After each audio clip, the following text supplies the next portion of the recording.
નમસ્કાર વિદ્યાર્થી મિત્રો, હું ઋતુરાજ બારોટ વિઝડમ એકેડેમીમાં આપ સૌનું હાર્દિક સ્વાગત કરું છું.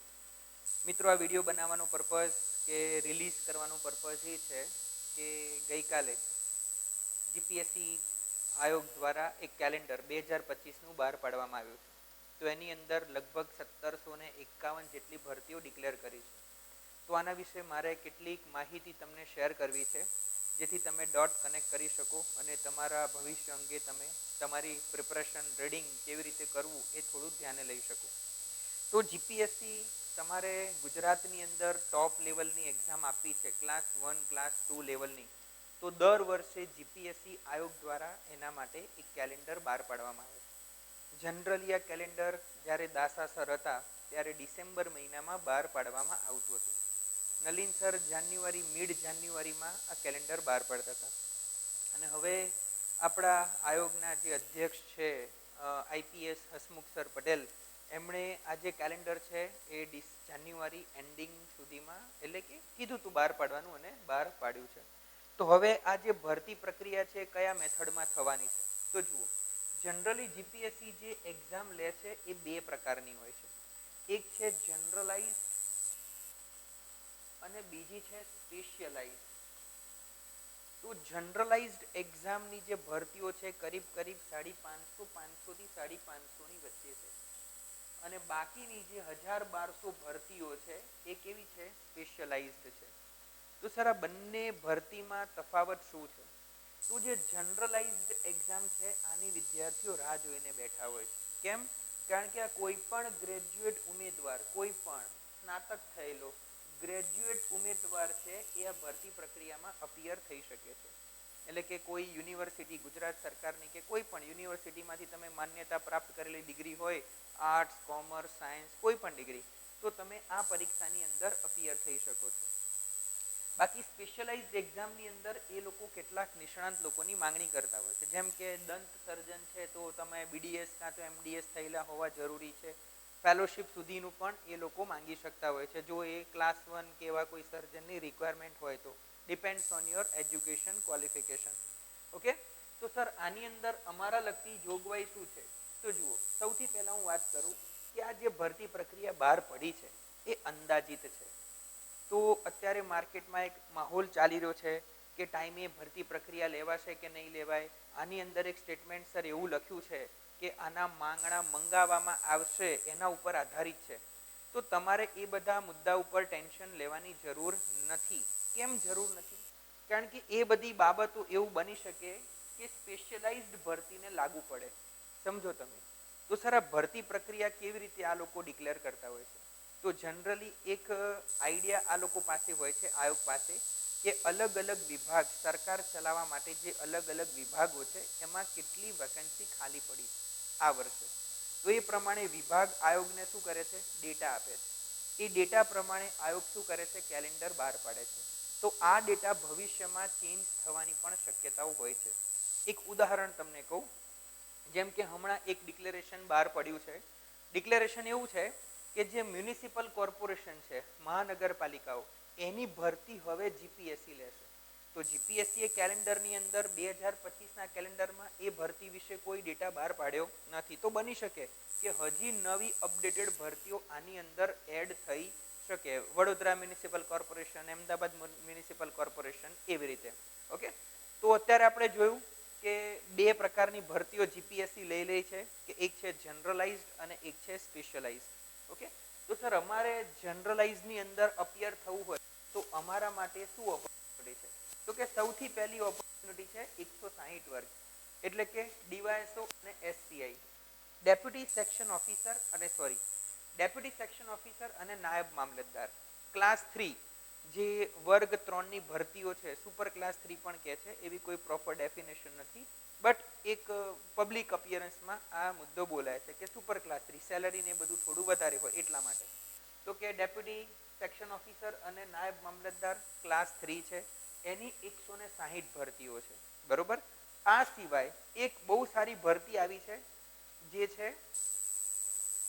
STI, state tax inspector. તમે બધા જાણો છો કે GST, goods and service tax, જેમાં એક હિસ્સો કેન્દ્ર સરકાર લે છે, બીજો હિસ્સો રાજ્ય સરકાર લે છે. તો ગુજરાત રાજ્યનું જે જીએસટી કલેક્શન છે એનું તમામ પ્રકારનું વહીવટ એમાં જે કર્મચારીઓ કામ કરતા હોય છે એને કહેવાય રાજ્ય વેરા નિરીક્ષક વર્ગ 3. ઓકે, તો ક્લાસ 3. આની 323 જેટલી ભરતીઓ છે અને આ સિવાય પણ તમે જોઈ શકો કે જીપીએસસી ક્લાસ 1-2 આ મેઇન પોસ્ટ જેની અંદર ડેપ્યુટી કલેક્ટર, ડીવાયએસપી કે પછી ડિસ્ટ્રિક્ટ લેન્ડ ડિસ્ટ્રિક્ટ ઓફિસરથી લઈને મામલતદારથી લઈને ચીફ ઓફિસરથી લઈને તમે અહીંયા આગળ જોઈ શકો છો. ટીડીઓ તાલુકા વિકાસ અધિકારી. તો અહીંયા એક ઓપ્શન એ પણ છે કે આ ભરતીઓ 100 જે છે એ વધવાની શક્યતાઓ ભવિષ્યમાં રહેશે.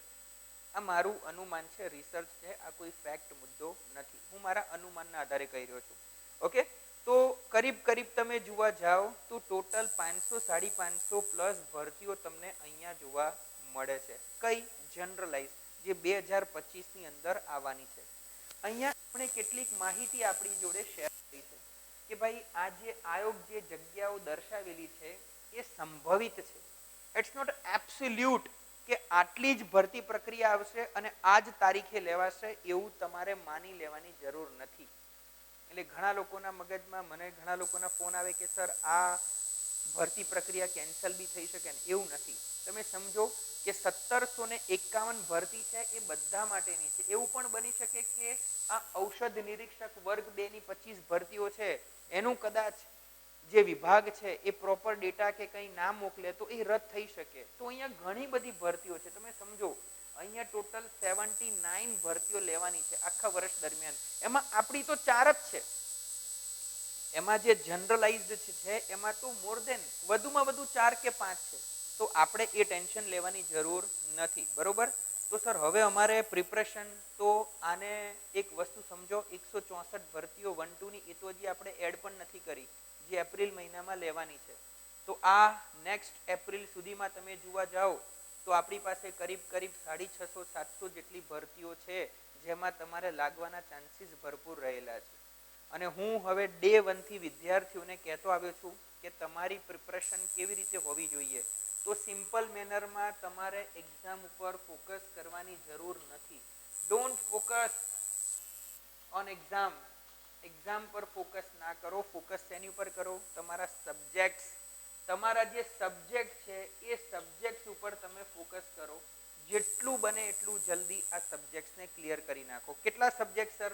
તમારે 13 વિષયો ઉપર ફોકસ કરવાનું. Main 13 subject. કયા 13 સબ્જેક્ટ? તો મેઇનલી પ્રિલિમના 8 વિષયો. કયા પ્રિલિમના 8 વિષય? History, culture, polity, maths and reasoning. બીજા geography, economy, science and tech અને કરંટ અફેર્સ. કેટલા સબ્જેક્ટ થયા? 8 સબ્જેક્ટ. આ 8 સબ્જેક્ટને બીજા 5 કયા? તો એક છે ઇંગ્લિશ. ઇંગ્લિશની અંદર તો ડિસ્ક્રિપ્ટિવ અને ગ્રામર.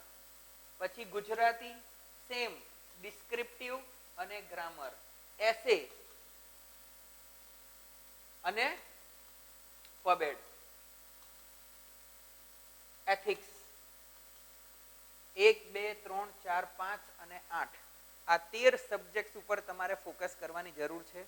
આ 13 સબ્જેક્ટ એટલા ડિટેલ્ડમાં, ડાયમેન્શનલી, ડેપ્થમાં યુપીએસસીના ક્વેશ્ચન તમે સોલ્વ કરો પ્રીવિયસ યરના તો પણ તમને કોન્ફિડન્સ આવે એ લેવલ ઉપર આ 13 સબ્જેક્ટ્સની તમારી પ્રિપરેશન જો હશે તો નિયર ફ્યુચરમાં કે નેક્સ્ટ ટર્મમાં તમે કોઈ પણ એક્ઝામમાં અપિયર થશો તો તમને વાંધો આવશે નહીં. હવે કેટલાક મુદ્દાઓ તમને કહી દઉં કે એક સ્માર્ટ એસ્પિરન્ટ છે એ શું કરે છે. તો સ્માર્ટ એસ્પિરન્ટ્સ એ ક્યારેય પરીક્ષાની રાહ જોતો નથી. પહેલો point.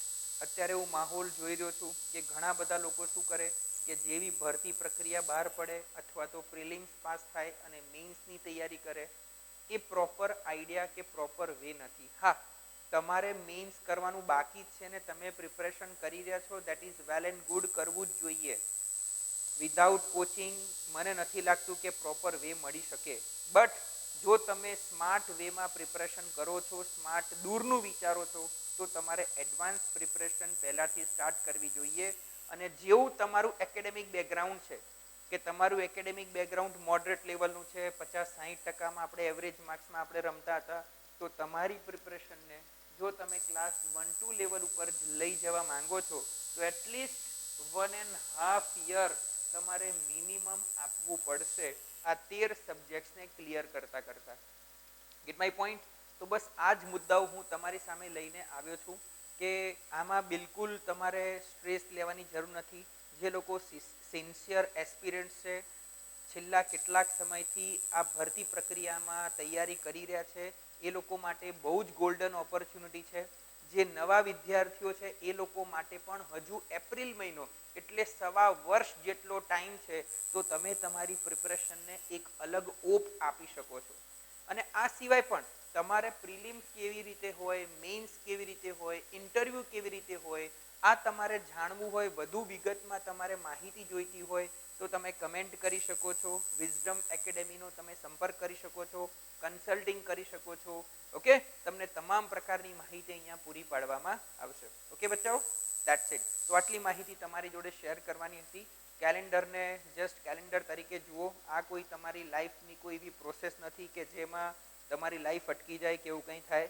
It's a normal calendar. હજી ઘણી ભરતી પ્રક્રિયાઓ આવશે. કોર્પોરેશનની છે, પછી પોલીસ ડિપાર્ટમેન્ટની છે, ઘણી બધી ભરતી પ્રક્રિયાઓ છે. ઓકે, તમારે શેની ઉપર ફોકસ કરવાનું છે? 13 સબ્જેક્ટ ઉપર તમારે ફોકસ કરવાનું છે. અને આ 13 સબ્જેક્ટને ડિટેલ્ડ અને ડાયમેન્શનલી ક્લિયર કરવાના છે. ઓકે, થેન્ક યુ બચ્ચાઓ, થેન્ક યુ.